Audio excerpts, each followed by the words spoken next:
Assalomu alaykum yurtdoshlar. Sog'liqmisizlar? Hozir sizlarga Wi-Fi'miz o'rnatilishi, ustanovka jarayonini bir tarafdan tushuntirib o'taman. Ko'pchilikda savollar paydo bo'ldi. Repeater degan narsa novajo deydi, antenna novga qo'yiladi deydi, nechik ustanovka bo'ladi deydi.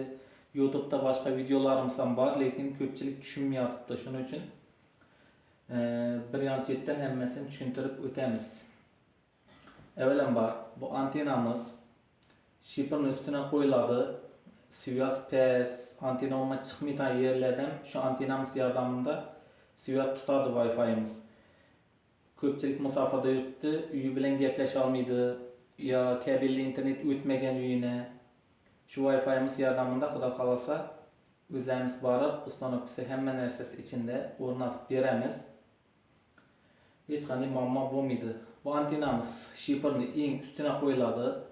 Shifrdan bir 2 metr yuqoriroqina o'zlarimiz o'rnatib beramiz.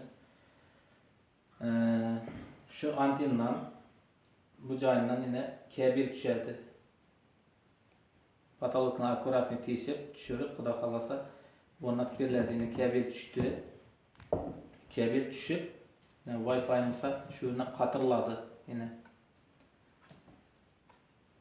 bu Wi-Fi'miz hozir 4 shoxli, akkumulyatorli, yana to'qsiz eshitnovsiz ishlab turibdi. Hozir hadovoy bo'lib turgan shu desam ham bo'ladi. Keyin sim kartali Wi-Fi bu. Keyin repeater haqida aytib o'tsam, repeater now deganlarga bu Wi-Fi'ning signali agar 4-5 xonali joy bo'lsa, o'zi yetadi. Repeater shart emas.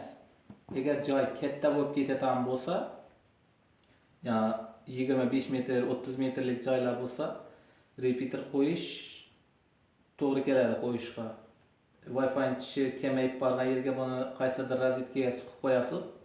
So'ng uyning ikkinchi yarmidan signal polniy chiqadi. Repeater deganimiz shu ech. Bundan router sifatida foydalansangiz bo'ladi. Yana teyinda o'zi ulagishlari bo'ladi. Yana set kabelni shunday tutqasiz, yana bo'ldi. Bundan so'ng yana chiquvchan bor yana.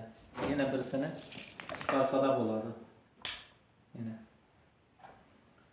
ekranda telefon nomeri qoldiramiz. Tushunmaganlar bo'lsa, bemalol telefon qilib so'rashlaringiz, zakaz qilishlaringiz mumkin. Telefonlarimiz 24 soat ishlab turadi.